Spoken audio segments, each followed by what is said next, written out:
discuss about hepatitis infection. So hepatitis infection అనేది common viruses are 4 hepatitis A, hepatitis B, hepatitis C, hepatitis E. ఇదే కాకుండా hepatitis D అనేది atypical virus. అది ఆ infection అనేది మనం రేర్గా చూస్తుంటాం. కామన్గా చూసేది ఏబిసి అండ్ ఈ ఇన్ఫెక్షన్స్. వీటిల్లో hepatitis A and hepatitis E viruses అనేవి మనకి ఫుడ్ ద్వారా, అంటే కలుషితమైనటువంటి ఆహారం ద్వారా సంక్రమిస్తాయి. పొల్యూటెడ్ ఫుడ్ తీసుకునేటప్పుడు కానీ, సరైనగా శుభ్రత లేనటువంటి వాటర్ తీసుకోవడం వల్ల కానీ వస్తుంది. ఈ ఇన్ఫెక్షన్స్ అనేవి మన బాడీలో సోకిన ఒక 7 days నుంచి 10 days లోపల వాటి లక్షణాలు బయటపడతాయి. జాండీస్ రూపంలోనో, ఫీవర్ రూపంలోనో, వీక్నెస్ కానీ, పెయిన్ అబ్డోమెన్ కానీ వెంటనే మనకు తెలుస్తుంది.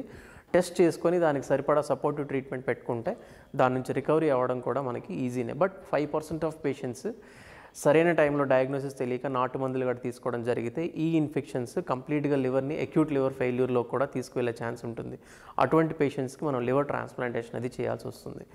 ఇది కాకుండా hepatitis B and hepatitis C infections మనకి యూజువల్గా మన పేరెంట్స్ నుంచి, అంటే వర్టికల్ ట్రాన్స్మిషన్ అంటాం, మన పేరెంట్స్కి కానీ ఉంటే వాళ్ళ నుంచి మనకు వచ్చే ఛాన్స్ ఉంటుంది బై బర్త్. అట్లా కాకుండా మన పార్ట్నర్స్కి ఉంటే కనుక వాళ్ళ నుంచి మనకి సెక్స్ ద్వారా వచ్చేటువంటి ఛాన్స్ ఉంటుంది.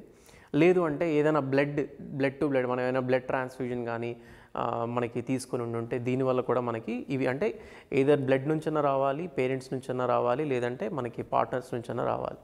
టాటూయింగ్ అవి వేసుకుంటూ ఉంటారు యూజువల్గా most of the people, trend కోసం అని వేసుకుంటూ ఉంటారు.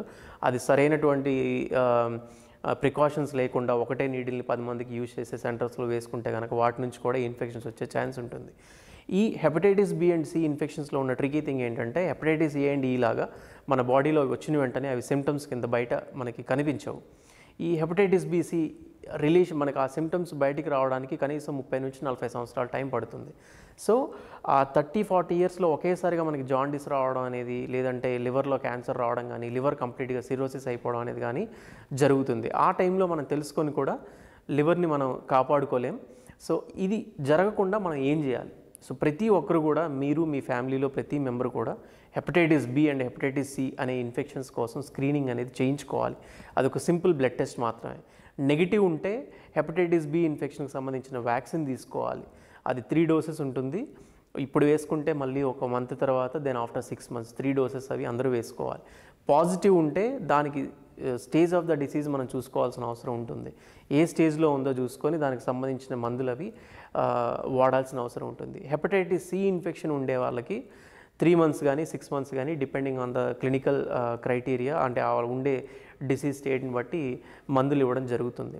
సో ఈ hepatitis B and hepatitis C infections మీద అవగాహన పెంచడానికే WHO మనకి ఎవ్రీ ఇయర్ July 28న వరల్డ్ హెపటైటిస్ డేని ఆర్గనైజ్ చేస్తుంది. ఈ ఇయర్ కూడా దాని థీమ్ని బట్టి సెలబ్రేట్ చేయడం జరుగుతుంది. అంటే కామన్ పీపుల్కి అవేర్నెస్ పెంచడం కోసం.